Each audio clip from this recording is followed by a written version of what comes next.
안녕하십니까. 김어준의 뉴스공장 주말특근 진행을 맡은 양지열 변호사입니다. 김관진 전 국방부 장관이 구속 적부심을 통해 풀려났습니다. 과연 평범한 피고인과 변호사였더라도 가능한 일이었을까요? 다른 판사가 영장을 발부한 것이 옳느냐 그르냐를 따지는 일이 구속 적부심입니다. 실제로는 구속 이후 피해자와 합의를 했다든가 하는 그런 특별한 경우 말고는 신청을 하지 않습니다. 괜히 법원에 밉보이기만 하거든요. 지난해 5천 건이 넘는 서울중앙지방법원 형사재판에서 구속 적부심은 170건밖에 열리지 않았습니다. 받아들여진 건 고작 33건입니다. 장담컨대 그 중에서도 이번처럼 아무런 특별한 사정 변경이 없었는데도 풀어준 건 유일할 겁니다. 적폐 수사 문제를 떠나 아직도 이렇게 특별한 일이 가능하다는 사실이 참 싫습니다. 네, 주중에는 전화로만 인사드렸었죠. 11월 25일 토요일 뉴스공장 주말특근 지금부터 함께 하시겠습니다. 주말특근 이번 주 첫 번째 보내드릴 순서는요, 국민의당 박지원 전 대표의 코너입니다.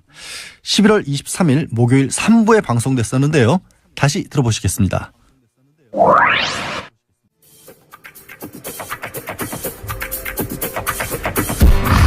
정치 구단입니다. 네, 이 코너의 제목들이 많이 나오고 있죠. 예, 요즘도 계속 오고 있습니다. 박지원의 무한도전도 있고요. 박지원의 지원사격, 박수무당, 박하스, 한번가 볼 수 없어요. 박지원의 아시면서, 박지원의 한지붕 두 마음 등등등 많은 후보 제목들이 오고 있습니다. 지금까지는 지난주까지 가장 높은 호응을 얻었던 적과의 빡침. 자, 이 방송하는 사이에도 계속 보내주십시오. 이 코너의 제목 후보 박지원 전 국민의당 대표 나오셨습니다. 안녕하십니까? 안녕하세요. 네. 뭐 다른 이야기도 많지만 이게 뭐 초미의 관심사였기 때문에 끝장 토론 얘기를 일단 잠깐 하지 않을 수가 없는데, 끝장 토론을 하고 나서 이제 대표님이 어제 평화방송에서 통합 찬성은 9명에 불과하다. 예. 이렇게 말씀하셨더니 최명길 의원, 이제 안철수 대표하고 이제 찬성 통합파라고 분류되는 분이죠. 이분은 아니다.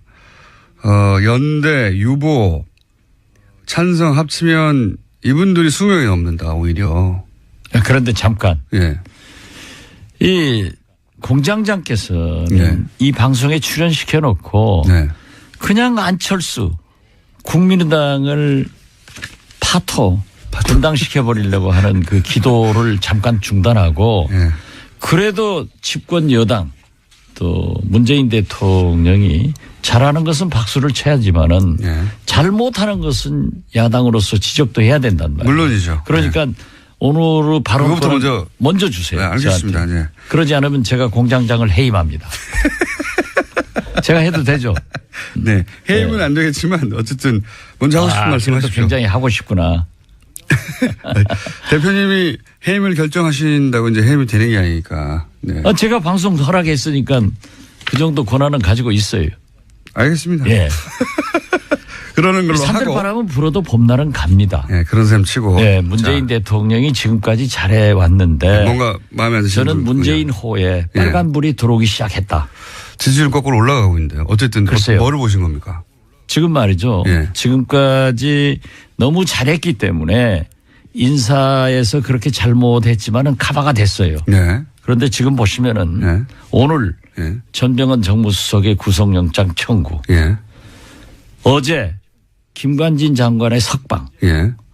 이런 건 벌써 적폐청산에 빨간불이 들어오기 시작하는가 하면은 예. 지금 이 지역 밑바닥을 가면 예. 최저임금 예. 인상 문제로 식당 등 자영업자들이 부글부글 끓고 있어요. 예. 또 비정규직. 특히 나는 깜짝 놀란 게 문재인 정부에서는 이래서는 안 됩니다. 예. 세월호 6호를 찾아놓고 예. 미수습자 5 가족이 장례식 할 때까지 예. 숨긴 거. 예. 이건 완전히 도덕성에 그거 굉장히 잘못된 결정. 굉장히 잘못됐습니다. 근데 문재인 정부. 그래 배신감을 느끼고요. 자꾸 네. 제 말을 꺾지 마세요. 예, 알겠습니다. 홍정학 중소벤처기업부 장관 그 문제가 있던 것을 네. 임명해놓고 가로놓게 인사 7대 원칙이다. 네. 여기에 지금 발표한 것 역으로 해봐도 해당될 사람이 거의 없어요. 그런데 네. 더 가관은 문재인 대통령이 대통령으로서 말씀 조심해야 됩니다. 보세요. 지금까지 인사청문회 부적격된 사람이 일 잘하더라. 그러면은 어제 인사청문회 보고서 채택된 아무 문제 없이 보고서 채택된 이진성 헌법재판소장은 일 못할 분을 왜 임명을 해야 되죠? 자, 알겠습니다. 자, 원하시는 말씀들을 하셨고. 자, 그러면 이제 끝장 토론으로 또 넘어가서. 그날 무슨 일이 있었길래 이렇게 서로 완전히 다른 얘기를 하는 것이고, 그리고 실제 이제 대표님의 관점에서는 통합 찬성파와 반대표와 그리고 그날의 분위기가 어땠는지. 지금 최명길 의원 그리고 안철수 대표는 오히려 찬성파가 더 많은 분위기였다. 이렇게 그날의 분위기를 전하고 있거든요. 안철수 대표가 끝장 토론 후 네. 김동철 원내대표의 정리가 네. 사실 좀 양측을 예. 만족시키면서 봉합하는 훌륭한 정리를 했어요. 네, 배려하는 차원. 예, 그렇기 때문에 이 안철수 대표보다 한 말씀 하시라고 그러니까 대표가 정리 잘했다라고 하면서 자기 자신도 그랬어요. 원내대표가 정리 잘했다. 자기가 들어보니까 예. 완전히 9분은 통합을 찬성하고 예. 좀 중립적 이치에서 이러지도 이런 말 저런 말 양비론적 양실론적 얘기한 사람도 있고 네.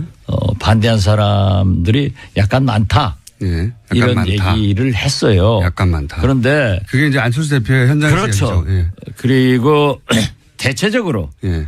저도 여기 가지고 있습니다. 저도 이렇게 다 기록을 했어요. 그날 무슨 말이 나왔는지. 네, 제가 대변인을 수십 년 한 사람 아니에요. 또 이 수표를 이 수첩을 보면은 누구든지 떱니다. 이렇게 하기 때문에 이걸 내가 기록을 했는데. 저 수첩을 딱 열면은 많은 사람들이 떱니까? 그렇죠. 예. 김어준 청수도 떨 게 많아요. 조심하세요. 그런데 대체적으로 전부 반대를 하고 예. 또 대표가 계시고 뭐 사실 이체면 저체면 또 인간 정치 만사에 그런 걸 볼 수 있잖아요. 면전에서 또 조심하고. 그렇기 때문에 통합은 반대한다. 예. 그렇지만은 연합연대 같은 것은 해볼 수 있지 않느냐. 예. 그리고 정책연대나. 예, 이 평화 개혁연대도 서명 작업을 안 했으면 좋겠다. 평화개혁연대라고 하는 것은 천정배 의원과 정동희 의원과 그리고 대표님이 대표님이 이제 이런 식으로 통합은 안 된다라고 생각하는 분들의 모임인 거죠. 그렇죠. 예. 예. 그러한 것이 이제 태동은 아직 안 했어요. 예. 서명만 하고 있지. 예. 예. 그렇기 때문에 몇 분 정도가 합류합니까? 만약에 본격적으로 시작하면 상당히 많이 할 것 같아요. 절반이 넘습니까? 그리고 어제 또 안철수 대표가 서명에 불을 질러줬어요. 뭐라고 질렀어요? 왜냐하면은 정당은요, 물론 당원, 원외 지역 위원장들 모두의 공동체죠. 예. 그렇지만 정치는 원내 중심으로 하게 돼 있습니다. 예. 오직 분리했으면 안철수 대표가 그런 얘기를 했겠어요. 재신임 투표하자고? 의원총회는 예. 의사결정 기구가 아니다. 예. 누구 말 맞다나 그것이 더 훨씬 많다고 하면은 왜 그 얘기 했겠어요. 그러면서 의사결정 기구는 당무회의나 예. 또는 전당대회다. 전당원 투표에서 재신임 묻겠다 이런 얘기를 그렇죠. 했던 거요. 예. 그게 옳지 않은 거예요. 정당은 예. 의회 정치입니다. 대의 정치입니다. 그렇기 때문에 항상 원내 중심으로 정치가 하게 돼 있고 의원총회가 최고의 의사결정 기관이 되는 거예요. 그 이것을 말은, 무시하고 아니 유리했으면 안철수 대표가 왜 의원총회에서 결정되지 않냐 이렇게 얘기를 하지 의원총회는 의사결정기구가 아니니까 뭐 원외 지역위원장들도 얘기 들어보고 원외 지역위원장이 훨씬 많죠. 우리 국민의당은 고작 해봐야 40명 지역에서 당선된 사람이 26, 7밖에 안 되잖아요. 원내는 40명밖에 안 되고 네. 원내는 뭐 100몇십 명 되니까 그렇죠. 예, 거기서 묻자. 예. 그 그럼 만약에- 왜 그렇겠어요? 네, 그러니까 의원총회에서 분리했으니까. 절대 다수가 통합은 말하지 마라. 그 대신 평화정책연대도 서명 작업하지 마라. 이런 거였어요. 이걸 갖다가 훨씬 통합에 찬성하는 사람이 많았다. 그러면 거기서 결정됐다고 주장을 해야지 왜 오늘 원외지역위원장 회의를 해야 되고 또 당원 투표를 하자. 당원 투표는 그게 없어요.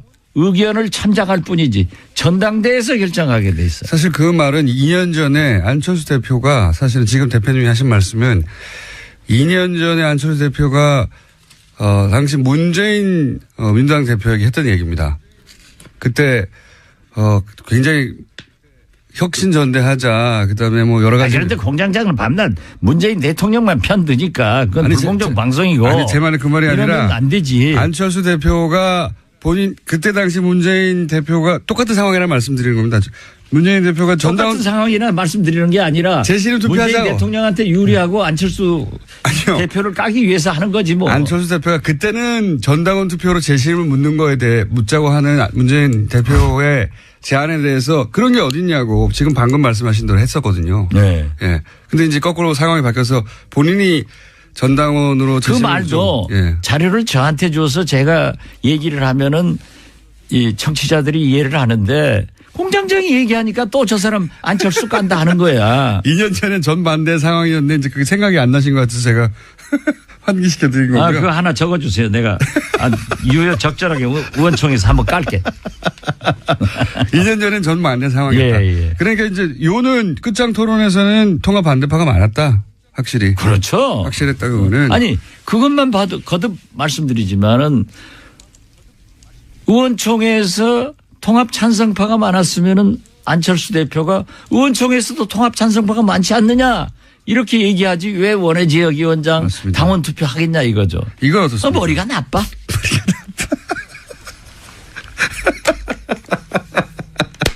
그래서 지난주에 전화하라고 하시더니. 한국당에 이런 얘기가 있더라고요. 난 확인한 건 아니까 실명을 안 쓰는데 어떤 분이 이 친박을 바퀴벌레라고 했대요. 그러니까 그 해당자의 부인이 예. 그 말한 사람 부인한테 F킬러를 사다 줬대. 홍준표 대표 말씀하시는 거죠? 뭘 나 홍준표라고 안 했어요. 홍준표는 이 고소를 잘해요. 그런데 우리도 이유식 하나 사와야 돼. 이유식이요? 왜요? 예. 젖좀 떨어지게. 지금 통합론을 주장하는 사람들의 논리가 그렇다는 얘기죠. 예. 구상유치 말씀하셨으니까 예. 거기 이어서. 아, 그렇죠. 예. 나는 안철수가 아직도 우유 구상유치하다는 냄새가 게 난다. 아니라 예. 젖 비린내가 난다. 예. 어린 아이들. 그래서 이유식 하나 사오려고. 이유식. 진짜로 안철수 대표 사퇴론도 비등합니까? 이런 보도도 있던데? 몇 사람이 얘기했어요. 예, 그건 몇 사람 정도만. 예. 예. 저도 좀 심하게 얘기했는데 저도 반성합니다. 그런데 안철수 대표는 여기서 후퇴할 생각이 없어 보입니다. 제가 볼 때도 절대 없어요. 그럼 어떻게 그래서 됩니까, 당은? 저는 그때 딱 나오면서 SNS다. 안철수 대표는 계속 통합의 길로 간다. 내 예감이 틀리기를 바란다. 일기예보처럼. 왜 일기예보를 붙였냐면 일기예보는 맞는 게 더 많거든요. 틀리는 게 더 많으니까. 그런데 내 예감이 딱 맞았더라고요. 아무래도 저는 점쟁이해야 될 것 같아요. 아니 근데 그렇게 안철수 대표가 계속 통합의 길로 가면 그러면 국민의당은 이제 앞으로 어떻게 되는 겁니까? 어떤 모양이 그려질 수 있습니까? 그 통합의 길이 옳지 않기 때문에 평화개혁연대에서 서명을 박차를 가하기로 했고 그래서 많은 사람이 또 서명했어요. 국민들에게 기자회견을 해서 밝히고 예. 원외 지역위원장들이 오늘 3시에 또 비공개 토론을 하지만은 원외 위원장들이 참여한다는 것을 우리가 말렸거든요. 예. 말렸는데 확대해 나가겠습니다. 그러면 결국은 지금 박지원 대표님과 손정배 의원과 정동영 의원이 주축이 된 거기도 예. 박지원, 천정배, 정동영은 전면에 서지 않을 겁니다. 어쨌든. 그리고 우리 내부에서는 상당히 합리적인 분을 대표자로 결정을 합의를 해놨습니다. 그러면 그런 대표, 그러니까 하나의 세력, 한 20여 분 정도의 하나의 세력이 만들어지고 저쪽에서는 통합을 계속 한다고 하면 이 당이 어떻게 됩니까? 이분들은 그러면 또 분당시키려고 분당 그 답변 받아내려고 하는데 궁금하잖아요. 어떻게 되는 겁니까? 우리가 예. 평화개혁연대를 구성해서 서명을 받고 예. 원외 지역위원장들에게도 확대를 시키고 또 박지원, 정동영, 천정배는 대표자가 안 된다고 하는 것은 우리가 나서서 하면 안 좋아요. 권력 투쟁으로 비친단 말이에요. 네, 그건 알겠고요. 그렇기 예. 때문에 정체성과 가치를 지키는 그래서 안철수 대표가 통합의 길로 못 가게. 근데 말씀하셨다시피 포기하지 않을 거라고 보시잖아요. 그럼 포기하지 않으면 수적으로 어떻게? 이쪽이 누르면 이기죠. 그리고 의원들이 반대하면 못하죠. 지도자라고 하는 게 천하의 김대중도 DJ도 의원총회에서 부결하면 안 했어요. 지금 뭐 근데 그럴 생각이 없는 것 같은데 저는. 인사청문회에서 부적격 판정 나도 임명 강행하는 문재인 대통령만큼 배짱이 없어요. 그렇게 해서는 안 돼요. 그러니까 안철수 대표가 또 그 얘기는 아무 소리 안 하잖아. 아니 뭐 그건 충분히 비판하시니까 제가 아니, 자기도 비판해봐야지. 제가 정부가 아니니까 대변할 이유가 없잖아요. 근데 아무튼 몸빠야. 어떤 경우에도 분열을 해서는 안 된다 하는 것이 어제 의원들의 전체적 합의예요. 네. 세 가지가 서로 충돌하는 거죠. 꼭 통합해야 되겠다. 절대 안 된다. 그렇지만 싸우진 말자. 네. 각자. 그렇게 정리를 해야 예. 공정한 진행을 하는 거예요. 예. 오늘 처음으로 하네. 지금까지 국민의당 박지원 전 대표였습니다. 감사합니다. 감사합니다. 예, 코너명을 뭘로 해야 할까요? 10월 12일 목요일 시작할 때부터 청취자 의견을 받고 있는데요. 5531님은 박지원의 지금은 맞고 그때는 틀리다. 7833님 박지원의 비밀수첩. 비닐수첩이라고 하셨군요. 박지원의 비닐수첩. 홍인수님은 호시탐탐. 윤혜정님은 박지원의 정치 예체능. 1734님 박지원의 육아일기. 육아 누구지? 예. 청취자 여러분께서는 어떤 게 마음에 드십니까? 아직 결정되지 않았고요. 샵 0951 50원의 유료 문자 이용하시거나 카카오톡 TBS 친구 맺기 하시면 무료로 의견 보내실 수 있습니다. TBS 게시판, 팟빵 게시판, 페이스북 김호준의 뉴스공장에 의견 주셔도 좋습니다. 심증은 넘치는데 물증이 없었죠. 2012년 대선 직전 국정원 댓글 수사 당시에 청와대와 국정원, 새누리당, 경찰이 긴밀하게 접촉했던 사실이 드디어 밝혀졌습니다. 이 사실을 단독 보도한 한겨레 20일 김한 기자의 11월 22일 수요일 인터뷰 다시 들어보시겠습니다.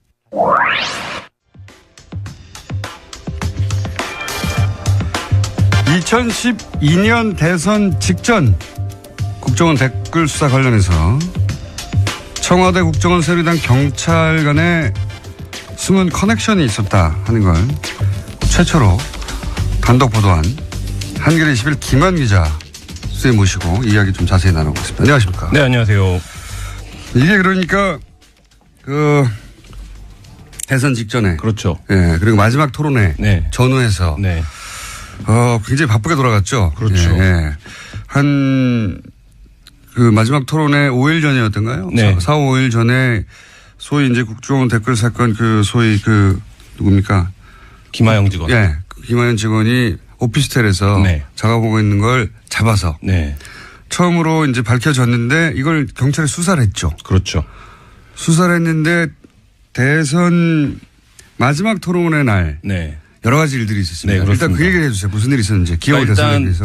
12월 11일은 민주통합당이 국가정보원 직원이 불법 선거운동을 하고 있다 이런 신고를 받고 강남의 역삼동에 있는 한 오피스텔을 급습한 날입니다. 네. 이 자리에는 국회의원들과 경찰도 같이 갔었고요. 네.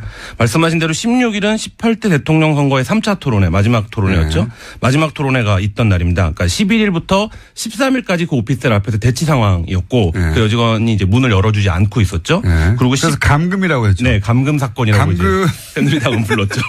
본인이 안에서 문을 잠그고 네. 안 나오는데 감금이라고. 그리고 네. 나와서 이제 13일 날 나와서 경찰이 여러 자료를 요청을 했는데 2개의 이제 자료를 제 기억에 그때 당시에 냈었고요. 그리고 18일 날, 16일 날 마지막 토론에서 박근혜 대통령이 말씀하신 대로 그 사건을 국정원 여직원 감금 사건이라고 규정을 했고 그 토론회가 끝나고 나서 바로 1시간 있다 경찰이 그 사건에 대한 중간 수사 결과를 발표했죠. 당시 토론에 그런 얘기도 있었어요. 그러니까 그 국정원 여직을 이렇게 감금하고 네. 그런 식으로 부모도 못 만나게 하고 그렇죠. 인권을 침해하고 무죄를 기정사실화하고 이제 네. 발언을 했죠. 그리고 이제 뭐 거기서 아무것도 안 나올 경우에 책임져야 된다는 네. 식의 그 박근혜 당시 후보가 굉장히 자신 있게 그렇죠. 문재인 후보에 대해서 이 사건은 국정원 직원의 인권을 유린하는 사건이라고 네. 몰아갔고 토론회가 끝나자마자 경찰이 발표했죠. 아무것도 네. 없다. 그래서 당시에 굉장히 좀 여러 출입 기자들이 놀랐었는데요. 대선을 앞두고 사건을 접수한 지 한 3, 4일 만에 경찰이 그것에 대한 중간 수사를 혐의가 발견되지 않았다라고 그리고 그러니까요. 토론회가 끝나고 1시간 밤 11시 정도였는데요.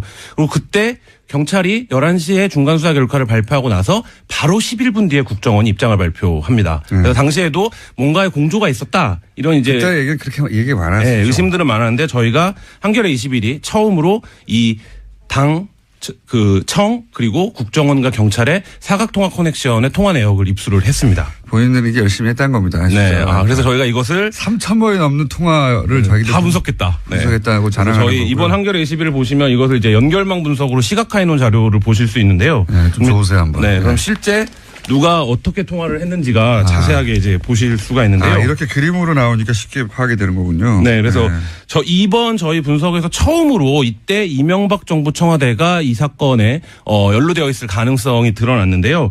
당시 청와대 하금열 비서실장, 이달곤 정무수석 그리고 이하묵의 청와대 비서실장 선임행정관 등이 국정원 경찰 등과 집중적으로 통화를 했다는 사실을 처음으로 밝혀냈습니다. 이 관계망에 따른 그림을 보면 다른 사람들은 다 추정이 예를 들어 원세훈 국정원장이 등장한 건 당연한 것 같고 그죠? 국정원 3차장, 국정원 심리전단장, 국정원 2차장 이런 사람들이 이 그림에 등장하는 건 너무 자연스러운데 국정원 국인정보국장까지도. 근데 여기 권선동 새누리당 국회의원이 여기 등장하네요. 네. 그리고 서울경찰청장 김기용 당시 경찰청장 수사부장 서울경찰 수사과장 수사계장 네. 줄줄이 다 등장하는 것도 다 등장하는 것도 자연스러운데 여기서 또 처음 보는 분은 윤상현 네.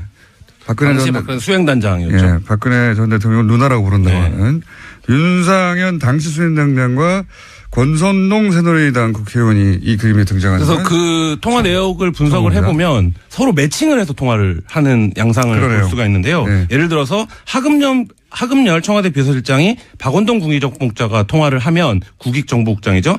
박원동은 이후에 민병주 심리단장과 집중적으로 통화를 합니다. 그러네요. 그리고 이정현 공보단장은 차문희 2차장과 집중적으로 통화를 하고 그러니까 본인의 카운터 파트너가 따로 있는 따로 거죠. 있는 거죠. 예, 그래서 예. 차문희 2차장은 이정현 공보단장 등과 통화를 한 이후에 이정현 공무단장도 등장하네요. 예. 원세훈 원장이랑 또 집중 통화를 합니다. 그러니까 이 연결망들에서 그러니까 예를 들면 당의 누군가가 국정원의 누군가에게 전화를 하면 이 국정원의 누군가가 뭐 공교롭게도 계속 그 내용을 자기 상관이나 혹은 심리전단에게 이 내용을 그 전파하는 이런 형태의 그림들을 볼 수 있고요. 당시 이제 권영세 의원이 선대위 종합상황실장이었는데 권상황실장은 뭐 그 통화 기록으로만 보면 종횡무진 활약을 하시는데요. 뭐 김용판과도 직접 통화하고 김용판과 통화한 이후에 뭐가 석연치 않았는지 박원동에게 또 전화를 합니다. 김용판은 당시 서울경찰청 청장입니다. 그렇죠. 예, 청장, 예. 경찰청장과 통화를 하고 박원동 이제 국정원 국익정보국장이랑 통화를 하는데요. 이 바빴네요. 네. 권상황 실장은 당일 그러니까 16일 오후에 이미 무죄 판결이 날 것 같은 취지의 발언을 이제 출입기자들에게 했었었는데요. 그걸 어떻게 알았냐 뭐 이런 이 부분들이 그림 그리는 프로그램 뭐예요, 이름? 시각화 프로그램 개피라고 하는데요. 네. 그래서 저희가 이 처음에 입수한 게 이렇게 이름이 있는 문건이 아니라 전화번호만 쫙 있는 이렇게 두꺼운 그렇죠. 저도 그런 거 본 적 있는데 네. 그거 파악이 진짜 어렵거든요, 네, 관계가. 그거를 저희가 약 3주간의 그 데이터 복원, 빼건 그리고 이제 작업을 통해서 그다음에 이 완성을 프로그램에 했습니다. 집어넣었더니 그림이 나왔다. 네, 그렇죠. 한 3주 걸렸습니다. 네. 시간과 장소 분석도 했는데요. 기지국 분석도 따로 했네요. 네, 기지국 분석도 굉장히 재밌습니다. 지도 위에 그려놓으니까 이게 재밌네, 이거. 네. 아, 장소가 나오는데요. 네. 그 반경 500m면 한 100개 정도 이동통신 기지국이 있는데요. 네. 이 가운데 여의도의 정우빌딩이라는 곳에서 이 사람들이 모두 등장합니다. 거의 대부분의 사람들이.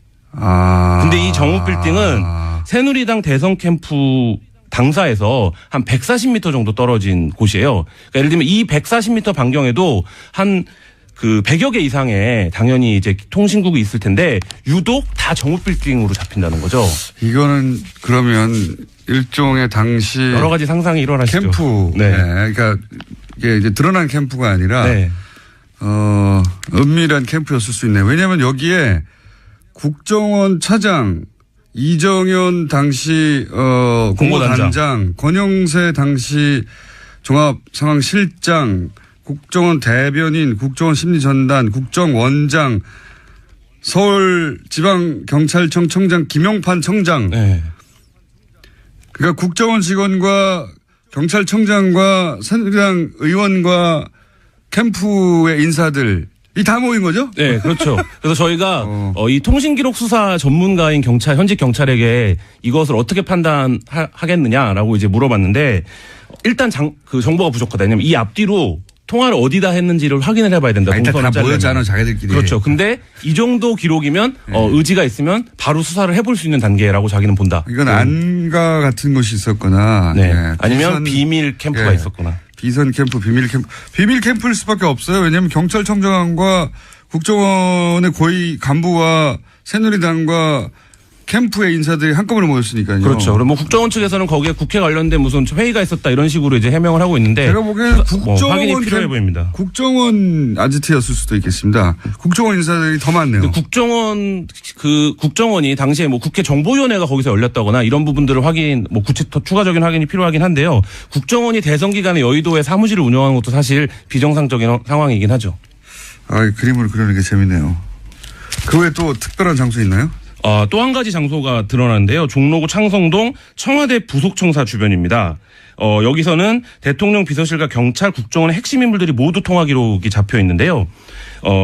예를 들자면 12월 10일 아침 청와대 부속청사 기지국에서 하금열 대통령 비서실장이 박원동 국정원 국익정보국장에게 전화를 걸었는데 이 전화를 건 이후에 그 원세훈 국정원장, 하경준 국정원 대변인, 김용판 경찰청장에게 같은 기지국에서 전화를 잇따라 겁니다. 그리고 김용판 청장도 여기서 이제 발신이 잡힌 적이 있는데 청와대 부속청사는 그렇다고 치고요. 이 지도에 나와 있는 대양건설에서는 왜 김용판, 원세훈, 하금열 이런 분들 국정원장과 경찰청장과 대통령 비서실장이 왜 여기 대양건설에서 건물에서 네. 이건 왜 대양건설이 무슨 관계가 있나요? 김용판 총장은 자기가 거기다 왜 잡혔는지는 모르겠다. 근데 뭐 자기 집에서 전화를 걸면 거기서 거짓말! 잡히기도 한다. 뭐 이렇게 해명을 하긴 했습니다. 네. 자기 집에서 전화를 걸면 대양건설에서 그 근처 어디에 사시나 봐요. 그래서 자기 어디로 구체적으로 잡히는지 모르지만 그러면 기지국 발신까지 그럼 원세훈 원장도 거기 근처에 삽니까? 모르겠습니다. 김용판 청장 그리고 하금열 비서실장도 거기 살고 다 거기 기자가 살아요? 수사권을 갖고 있지는 않기 때문에 수사가 필요한. 아, 이거 굉장히 재밌습니다. 네. 당시 여당 새누리당이 다 짜고 했다는 거 아니에요. 그렇죠. 그리고 이건 거대한 국가 범죄 아닙니까? 그렇죠. 기억하시겠지만 이 수사를 해보겠다라고 하는 당시 윤석열 검사와 네. 최동욱 청장을 혼외자 보도로 청장을 찍어내고 그다음에 윤석열 검사를 그때 이제 한직으로 보내고 이렇게 해서 검찰도 다 망가뜨린 사건인데요. 그러니까 이건 그냥 넘어가면 안 되는 거 아닙니까? 이 정도 거대한 범죄면 게다가 이거 얼마나 뻔뻔합니까? 지금 국정원이 나중에 밝혀진 걸 보면 이 댓글 사건이 밝혀지면 조직의 존폐가 그렇죠. 최근에 비트레올 사건이라고 네. 하는 걸 뻔히 알고 있었는데도 불구하고 아무 죄 없는데 상담한테 씌운 거 아닙니까? 아무 죄 없는데 우리한테 왜 이러냐고. 그렇죠. 그리고 그 당시에 그 중간 발표를 통해서 그 개뻔뻔이네, 개뻔뻔. 네. 그 선거 판례 자체가 뭐 골든크로스가 지났다 이런 분석들이 그 당시에도 있었는데 뭐 그것까지 염두에 두고 경찰도 움직이고 국정원도 플레이를 하고 그 과정에서 모든 상황을 거짓말로 일관을 했죠. 전부 다. 거짓말 정도가 아니라 상담한테 뒤집어 씌운 거잖아요. 그렇죠. 예. 그 선거 영향을 주려고 모두가 한 몸으로 움직인 거니까 그게 구체적으로 어떻게 밝혔는지는 한겨레 20일 말고 이 방송을 들으시면 됩니다. 여기서 다 말했으니까. 그림은 자세하게 이쁘게 뽑으셨네요. 네, 그래픽으로. 네, 뭐. 재밌는 걸 떠나서 넘어서서 네, 경찰 수사를 반드시 해야 됩니다. 이 사건. 굉장히 의미 있는 수사를 촉구할 수밖에 없는 보다 보면 고생하셨습니다. 네, 감사합니다. 지금까지 한겨레 21의 김한 기자였습니다. 네, 이 코너 후폭풍이 상당했죠. 김한 기자 인터뷰 나가고 그러니까 한겨레 21 보도와 뉴스공장 인터뷰 이후에 검찰이 김병찬 용산서장을 상대로 전격적으로 압수수색을 실시했습니다. 김병찬 용산서장은 당시 서울청 수사 2계장이었는데요. 국정원 여직원의 구속영장 신청을 만류하는 전화를 했습니다. 이런 식으로 댓글 수사를 방해했던 의혹을 받고 있는 건데 김한 기자 보도처럼 김용판 전 서울지방경찰청장을 비롯한 경찰, 또 당시 새누리당 박근혜 후보 캠프 관계자들, 이명박 정부의 청와대 고위 관계자, 그리고 국정원까지. 네, 이건 뭐 도둑에게 도둑을 잡으라고 맡겼던 꼴이었는데 2012년 대선 당시 국정원 댓글 수사 무마 의혹, 이번에는 꼭 제대로 규명해야 할 겁니다. 네, 이번 순서는 뉴스공장에서 방송되지 않았던 따끈한 버전입니다. 세계 3대 문학상인 콩쿠르상 수상자 프랑스 여성 소설가인 레일라 슬리마니가 뉴스공장을 찾아주셨던 일이 있었습니다. 마크롱 프랑스 대통령이 프랑스어 홍보 특사로 임명하기까지 했던 분. 프랑스어와 공장장이 그다지 어울리진 않습니다만은 네, 레일라 슬리마니의 인터뷰 직접 들어보시겠습니다. 프랑스의 마크롱 대통령이 프랑스어 진흥을 담당하는 특별대사를 임명했어요. 예. 그 특별대사의 소설가 레일라 슬리마니 씨를 임명했다고 합니다. 세계 3대 문학상 중에 하나인 콩쿠르상 수상자이시고 프랑스에서는 장관급 특사로 임명돼서 활동하고 계신 분인데 책을 한 권 내셨어요. 달콤한 노래로. 한국에도 이제 번역돼서 나오는데 제가 이 얘기를 왜 하겠습니까? 이분을 뉴스공장에 초대했습니다. 안녕하세요. Bonjour. 안녕하세요. 굉장히 썰렁한 인사가 왔다 갔다 하고요. 예. 이 자리가 어떤 자리예요? 뭐라고 합니까? 장관급이라고 하는데 프랑코포니? 예, 특사? 예, 이 자리에 임명되셨는데 뭘 하는 자리입니까? 그것부터 소개해 주세요. 그러니까는 프랑스어를 전 세계에 전파하고 그다음에 소개하고 특히 예를 들어서 이제 한국같이 이런 나라들의 프랑스어를 많이 소개를 하려는 그런 임무를 가지고 있습니다. 프랑스어는 살아있고 실용적인 그런 언어이고 굉장히 문화적인 언어이기 때문에 이 언어를 전 세계에 소개하는 그런 것을 임무로 그래서 삼고 있습니다. 근데 왜 본인이 임명이 되신 거죠? 왜냐하면은 첫 번째로 제가 이제 작가고 작가라는 직업이 언어를 가지고 일을 하는 그 직업이기 때문에 그런데 이제 적합하다라고 이제 생각이 될 수 있고 그다음에 두 번째로 얘기하자면은 저는 마로크 출신입니다. 마로크 아프리카 나라인데 거기서 태어났고 그 마로크에서 프랑스어권의 그 학교를 다녔고 그렇기 때문에 그 프랑스어와 그러니까 프랑스 문화와 마로크 문화 다양한 정체성을 이어줄 수 있는 그런 자격이 있기 때문에 그러지 않았을까 생각이 됩니다. 혹시 이 달콤한 노래라고 하는 소설을 읽고 마크롱 대통령이 너무 마음에 들어서 임명한 건가요? 네, 분명히 그 마크롱 대통령이 이 소설을 읽었고 좋아하는 것으로 알고 있고 실제로 그 트위터에서도 이 소설 언급을 했었고 뭐 그런 게 영향이 분명히 있긴 있었다고 봅니다. 무슨 내용인데 이렇게 상도 받고 대통령도 좋아해가지고 아예 이 역할하는 장관급 자리에 임명을 한 겁니까? 이게 소설이 어떤 내용이에요? 한 그 파리에 사는 커플 이야기인데요. 미리암과 폴이라는 사람입니다. 35살 정도의 나이에 두 아이가 있는 커플인데 아이를 맡아줄 수 있는 보모를 찾아야 되는데 그래서 여러 보모를 찾다가 루이즈라는 이름의 보모를 찾습니다. 이 루이즈라는 여성은 아주 완벽해 보이고 그래서 이제 아이를 잘 맡아서 그 비극의 그 날까지는 굉장히 가정에서 중요한 그런 역할을 해왔습니다. 어떤 비극이 찾아옵니까? 그 비극이라는 것은 이 책의 첫 번째 문장에 나오는데요. 아이가 죽었다. 이렇게 시작을 합니다. 보모가 아이를 죽이게 되죠. 그리고 본인도 자살을 시도를 하는데 일종의 어떤 그 추리소설이라고 할 수가 있는 거죠. 뉴욕에서 실제 부모가 아이를 죽인 사건에서 모티브를 얻었다고 제가 들었는데 왜 이 이야기를 소설로 쓰겠다고 생각한 거죠? 처음에 이 사건을 접하면서 이 보모의 인성 여기에 이제 관심을 많이 가졌는데 그 실제로 뉴욕에서 일어났던 그 사건의 경우에도 보더라도 그 아이를 돌보지만 아이는 보모의 아이가 아니죠. 그리고 자기의 아이가 아닌 아이를 돌보고 있는 보모, 그 다음에 그 아이를 가진 다른 실제 그 아이의 어머니인 여성, 어머니인 그 여성은 부르주아 층에 속한다 할 수 있고 하지만 그 보모는 부르주아 계층이 아니죠. 그런데 그 두 여성이 있는데 여성이 서로 다른 사회적인 계층, 그 아이를 중간에 두고 있는 그 두 여성의 어떤 그런 관계 이런 것들 그런 것들에 어떤 그 많은 관심을 가졌고 거기서 이제 어떤 모티브를 찾았다 이렇게 얘기를 할 수 있을 것 같습니다. 그러니까 사회적 계급이 달라지면 모성의 정체성도 달라진다 이런 얘기인가요? 제가 생각하기에는 모성의 본능이라고 하는 것은 전 믿지 않습니다. 저는 그런 것은 존재하지 않는다고 생각을 하고 모성이라고 하는 본능은 남자들이 만들어낸 남자들의 발명품이다 이렇게 생각을 합니다.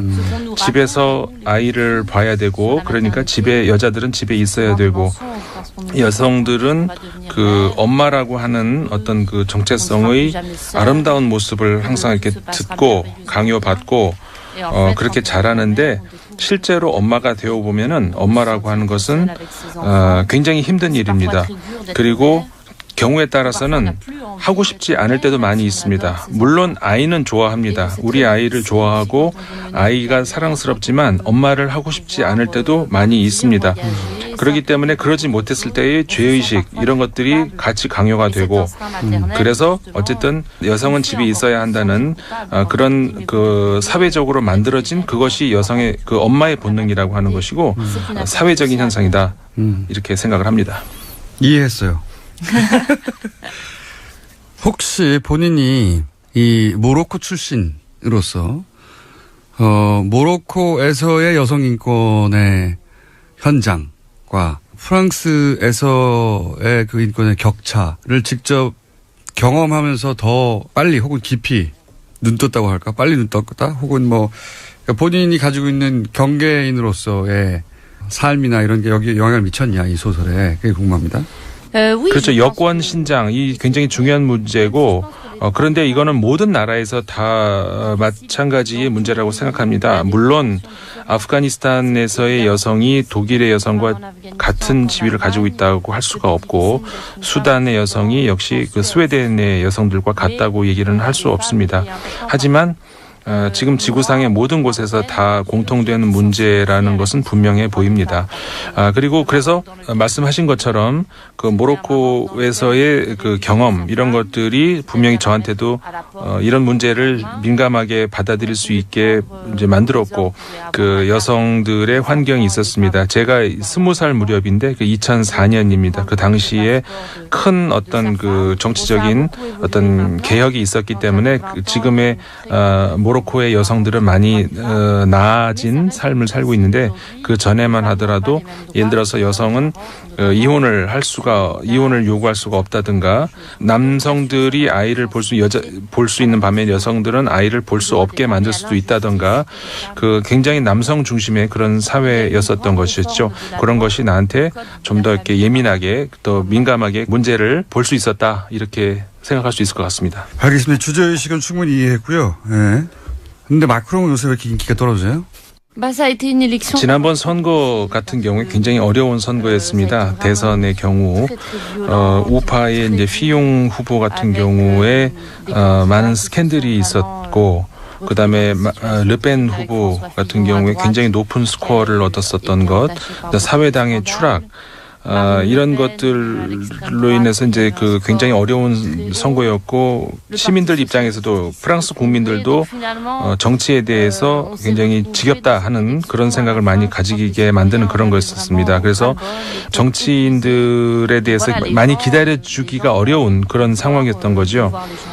그래서 마크롱 대통령이 당선이 됐습니다마는 일단 정치인들에 대한 어떤 그 시민들의 기대, 그런 것들은 굉장히 그 엄격하고 쉽게 기다려주기가 어려운 것 같습니다. 그 프랑스 국민들의 실망감 이런 것이 크고 정치라고 하는 것에 일종의 혐오감을 가지고 있는 것 같습니다. 그러니까 이제 지난 대선이 어려웠고, 그다음에 극우 르펜의 부상을 막아야 했고, 그런 전반적인 상황은 저도 알고 있는데 지금 이렇게 당선되자마자 인기가 급격히 하락하는 근본적인 이유가 뭐냐. 그게 마크롱의 잘못이냐, 아니면 프랑스의 지금 방금 이야기한 정치 혐오 때문이냐. 둘 다 영향이 있겠지만 마크롱 대통령이 뭘 잘못했길래 이렇게 갑자기 인기가 떨어지냐 이거죠. 예. 일단 첫 번째로 다른 대통령들도 사실은 그렇게 다르지 않았습니다. 이제 프랑스 대통령이라고 하는 자리가 굉장히 어려운 자리고 프랑스 국민들이 까다롭고, 올랑드 대통령도 그랬었고 사르코지 대통령도 마찬가지였고 굉장히 그 낮은 지지율을 경험을 했었었죠. 그 프랑스 국민들이 지금 정치권에 대해서 오래 기다려주지 못하는 급한 그런 게 있죠. 그래서 마크롱 대통령이 당선된 이후에 짧은 기간 안에 무언가를 보여주지 못했다는 그런 것 때문에 아마 지지율이 큰 폭으로 떨어졌던 그런 면이 있지만, 지금 그 프랑스를 봤을 때 과거에 비해서 파업이라든가 이런 것들이 굉장히 많이 줄어들었습니다. 이런 걸 보면은 아마도 당장 결과를 요구하기보다는 좀 어느 정도 이 개혁 이런 것들을 받아들이고 일단 동참해 주는 것 아닌가 이런 생각이 듭니다. 최근에 그 문제는 어떻습니까? 그 난민 문제, 또 종교적 갈등, 이슬람 IS 때문에 프랑스의 분위기가 좀 바뀌어가고 있지 않습니까? 그러니까 젊은 작가로서, 그리고 주간지, 시사 주간지 기자도 하셨던데 보니까 기자도 하셨고, 그리고 작가로서 프랑스가 최근 10년 사이에 어떻게 변하고 있는지 본인이 느끼기에, 예를 들면 그 다른 문화에 대한 톨레랑스라고 알렸던 프랑스의 관용도 많이 바뀌고 있는 것 같고, 전반적으로 프랑스가 크게 변하고 있다는 느낌인데, 그 안에 사시는 분으로서, 지식인으로서는 어떻게 느끼는지 궁금합니다. 프랑스가 물론 많이 변하고 있는 건 사실입니다. 정치권도 마찬가지고, 이번에 그 마크롱 대통령 이후로 국회도 굉장히 크게 바뀌었고, 국회를 구성하고 있는 인물, 왜냐하면은 프랑스 사람들이 생각하기에 정치에서도 같은 메시지, 같은 인물들의 똑같은 말들, 이런 것들이 이제 굉장히 프랑스 국민들을 지겹게 만들었고, 그 다음에 우리가 겪었던 어떤 최근에 그 테러라든가 여러 차례 거쳤던 그런 테러 문제, 다른 이야기지만 어쨌든 그 세계화 문제, 이런 것들을 인해 가지고 겪어보지 않았던 그런 프랑스인들이 그런 그 고통, 이런 것들을 겪고 있는 그런 시대라고 할 수가 있죠. 하지만 제가 생각하기에는 그럼에도 불구하고 프랑스인들이 원래 가지고 있는 그 가치는 변하지 않고 있다고 생각을 합니다.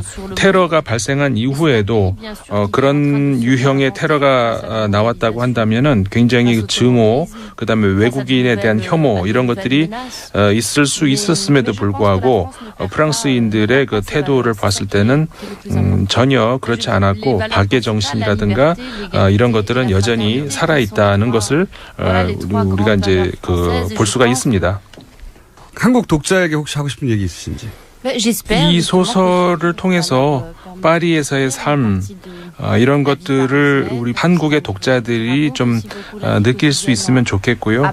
예를 들어서 그 파리에서의 일상만이 아니고 굉장히 보편적인 이야기를 하고 있습니다. 인간의 그 감정, 영혼 이런 거에 관련되는 것, 모성 문제라든가 가정의 문제 이런 것들은 모로코 혹은 한국에서의 문제가 아니라 모두가 공감할 수 있는 어떤 그 인간의 정체성 관련되는 그런 문제들이기 때문에 상당히 보편적이라고 할 수가 있습니다. 그래서 한국 독자들이 이 책을 읽고 좀 많이 좋아해 줬으면 좋겠습니다. 예, 지금까지 달콤한 노래를 쓰신 작가. 프랑스에서는 스타 탄생이라고, 네. 2016년 콩쿠르상 수상자이자, 그리고 프랑코포니 특사, 예, 마크롱 대통령이 임명한 장관급 특사로도 임명되신, 자, 제가 발음을 좀 저드려보겠습니다. 레일라 슬리마니. 감사합니다. Merci beaucoup. 그리고 통역에는 임상훈 인문결연구소 소장님이었어요. 감사합니다. 예, 프랑스어 홍보 특사 레일라 슬리마니와의 인터뷰였는데요. 야, 매끄럽고 세련된 언어로 꼽히죠. 그런 프랑스어를 공장장이 인터뷰하고 있는 걸 듣고 있으니까 왠지 공장장이 실크 스카프를 두르고 있는 어색한 그림이 머릿속에 떠오릅니다. 아, 죄송합니다. 예, 지난주 개통령, 아니 뉴스공장에서는 개총리로 부르고 있죠. 강용욱 조련사에 이어 이번 주에 이 편성 시간을 얻지 못했는데요. 사실 갑작스러운 사건 사고가 너무 많습니다. 나라에 뉴스가 너무 많은 것도 그렇게 좋은 일은 아닌데 아무튼 평일 뉴스공장에 방송되지 못하고 주말 특근에만 방송이 나간 출연자분들 실망하지 마십시오. 네, 뉴스공장 주말 특근 오늘 준비한 순서는 여기까지고요. 잘 아시겠지만 저는 결코 사라지지 않습니다. 언제가 될지 모르지만 조만간 다시